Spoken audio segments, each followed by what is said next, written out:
गणित में कमजोर, कभी गणित नहीं सीख सकते क्या? एक सवाल मैंने पूछा है। आपको लगता हो कि इसका जवाब मैं हाँ में दूंगा या ना में दूंगा? मैं इस पर चर्चा करना चाहता हूं क्योंकि गणित में 80% बच्चे कमजोर दिखते हैं, खुद को मानते हैं, और 60% बड़े बेसब्री से इस कमजोरी से मुक्ति पाने की कोशिश करते हैं। 20% पाते हैं और 40 से 50% को कुछ भी राहत नहीं मिलता है। वो खुद को गणित में कमजोर मानते हुए बस दिल में एक बैठा लेते हैं बात कि गणित उनसे कभी होने वाला नहीं है। तो आज इस सवाल पे चर्चा करने का मकसद ही है कि कुछ इनर थॉट को दिया जाए, कुछ विशेष रूप से चीजों को देखने की कोशिश किया जाए। तो चलिए आप मेरे साथ एक छोटे से सफर में चलते हैं। पहला जो सवाल मैंने पूछा था, तो मेरा मानना है कि गणित में जो कमजोर होते हैं उनकी कमजोरी साधारणतः नहीं जा सकती है, नहीं जाती है। तो मेरा मानना है क्योंकि उन्हें वो परिस्थितियां मिलता है, क्योंकि उनकी दिमाग में एक बैठा हुआ बात रहता है कि मेरी कमजोरी कैसे निकलेगी यार। और जो वो कोशिश करते हैं वो कोशिश नाकाफी होता है, जिसके लिए उनकी कमजोरी रह जाती है। और दूसरी तरह मेरा यह भी मानना है कि गणित में जो कमजोर होते हैं वो अपने कमजोरी से निजात पा सकते हैं। तो देखो, मैं ना भी बोल रहा हूं, हां भी बोल रहा हूं। इसका कारण है, अगर आप सामान्य कोशिश करते हैं और आपका परिवेश अति सामान्य है और आप गणित में कमजोर हैं, आपकी कोशिश भी एक गणित जो जानता है वो जितना कोशिश करता है केवल उतना कोशिश करते हैं। एक तेज तर्रार लड़का गणित के लिए जितना कोशिश करता है आप उतना या उससे कम करते हैं, तो फिर आपकी गणित कभी नहीं सुधर सकती। हां, तभी होता है जब आप विशेष कोशिश करते हैं, पूरी समस्या को लेकर आप विशेष ध्यान देते हैं और आप पर कोई विशेष ध्यान देता है। ये दोनों का जब समन्वय होता है तो फिर आपकी गणित की कमजोरी खत्म हो जाती है। तो इसके लिए कमजोर छात्र के प्रॉब्लम क्या है, चलिए उस पर थोड़ी सी बात कर लेते हैं। पहला जो है कैलकुलेशन बेसिक में प्रॉब्लम। कुछ भी गणित करने जाता हूं, पहला ही यार कैलकुलेशन में गड़बड़ी हो जाता है। चूंकि कैलकुलेशन में गड़बड़ी हो जाता है इसलिए हम आगे नहीं बढ़ पाते हैं, गणित पूरा कर ही नहीं पाते हैं, कैलकुलेशन में ही उलझे हुए रहते हैं। और कैलकुलेशन से अगर हो गया तो चैप्टर बेसिक क्लियर नहीं होता है, दिमाग में घुसता ही नहीं है। चैप्टर के जो बेसिक होते हैं, जैसे प्रतिशत है क्या भला, प्रतिशत क्या भला है, समझ में नहीं आता है। समय और काम में कोई आदमी एक काम को 10 दिन में करता है, एक दिन में 1/10 कैसे हुआ समझ में नहीं आया। तो ये प्रॉब्लम होता है कमजोर छात्र के लिए। तीसरा है गणित देखकर समझ में नहीं आना कि करना क्या है, क्या करूं, समझ में नहीं आता है कि गणित देखने के बाद की शुरुआत कहां से करूं। ये बड़ा जनरल प्रॉब्लम है और आप खुद महसूस करते हैं आपके अंदर में ये प्रॉब्लम होता है। फिर है बीच में अटक जाना। अगर गाड़ी चल भी गई तो बीच में अटक गई, या तो कैलकुलेशन प्रॉब्लम हुआ या कुछ ना कुछ दिमाग में ऐसे सवाल आ गए कि आगे कैसे बढ़ना है वो दिख ही नहीं रहा है, समझ में ही नहीं आ रहा है, बस वहीं पे अटके हुए हैं। ये कमजोर छात्र के प्रॉब्लम होते हैं।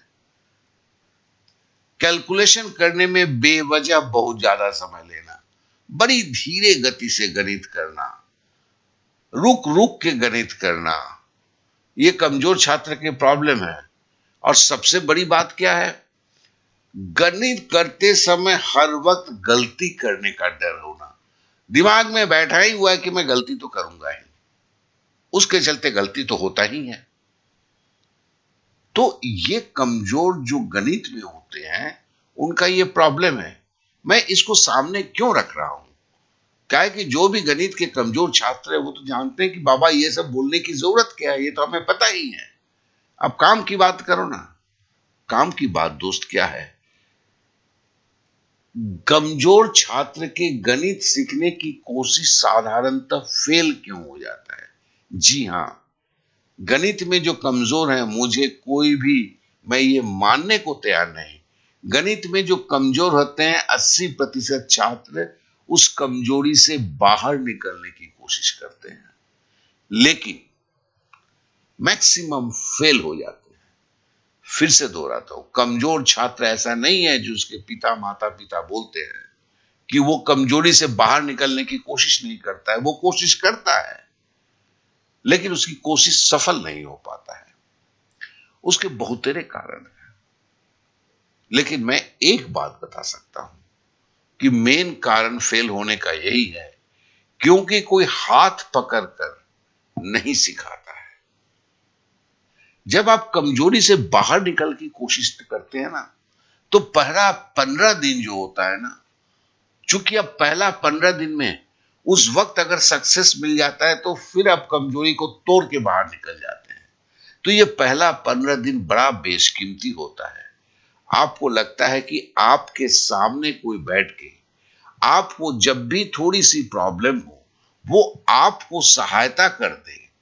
और सच जानो, अगर गणित में जो कमजोर है और जो वो कमजोरी से निकलने की कोशिश कर रहा है, उस वक्त पहला 15 दिन अगर कोई उसका हाथ पकड़ ले, मतलब जो वो गणित करता है उसके साथ बैठे, उसे जब जहां रुक जाए तो उसे पीठ सहला के बोले कि ऐसे कर दो,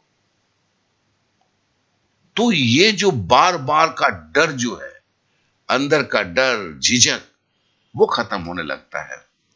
वो भी धीरे धीरे धीरे धीरे चलना शुरू कर देता है। सब कुछ खत्म हो जाता है।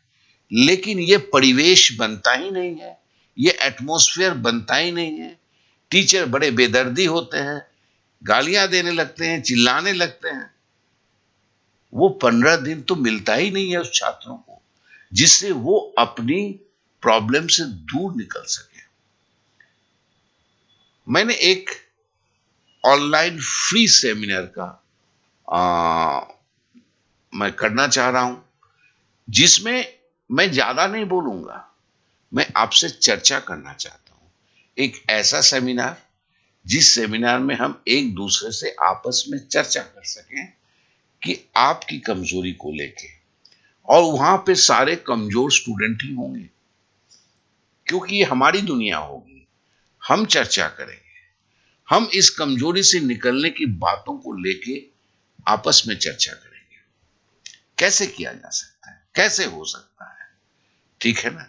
इसके लिए देखिए, मैंने एक डिस्क्रिप्शन पे लिंक दिया है, एक ऐप है, उसको इंस्टॉल करना है, क्योंकि ये सेमिनार मैं उसी क्लास के अंदर कर सकता हूं। तो वहां पर आपको इंस्टॉल करना होगा, और ये सेमिनार ध्यान देंगे केवल 28 फरवरी तक।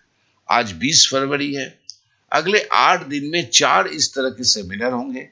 बहुत ज्यादा को लेके नहीं होंगे, 10-12 जन को लेके होंगे। इससे ज्यादा मैं, ऐसा नहीं कि 1000 लोगों को लेके मैं कर रहा हूं, ऐसा नहीं करूंगा। 10-20 स्टूडेंट को लेके करूंगा, इससे ज्यादा नहीं। क्यों? क्योंकि एक सही में इस प्रॉब्लम से निकलना क्या है, तो उस पे लेके चर्चा होगा। यहां कोई किसी कोर्स और कोई वैसी कोई बातें नहीं है।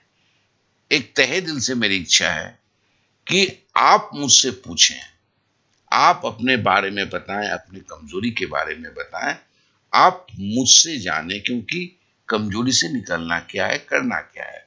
क्योंकि जब सबके लिए समस्या एक नहीं है, तो सबके निदान भी एक नहीं हो सकते हैं। तो हम यहां इस प्लेटफॉर्म पे आके बातों को शेयर करते हैं और समझने की कोशिश करते हैं। तो अगर आप कमजोर हैं और इस सेमिनार को ज्वाइन करते हैं, तो मुझे काफी खुशी होगी। अगर आपको ये वीडियो अच्छा लगा हो तो आप जरूर सब्सक्राइब करें, अपने दोस्तों में शेयर करें, और कुछ भी इसमें अच्छा लगा हो तो लाइक अवश्य करें। आपने समय दिया इसलिए आप सभी को मेरा बहुत बहुत धन्यवाद। ओके देन, बाय बाय, जय हिंद।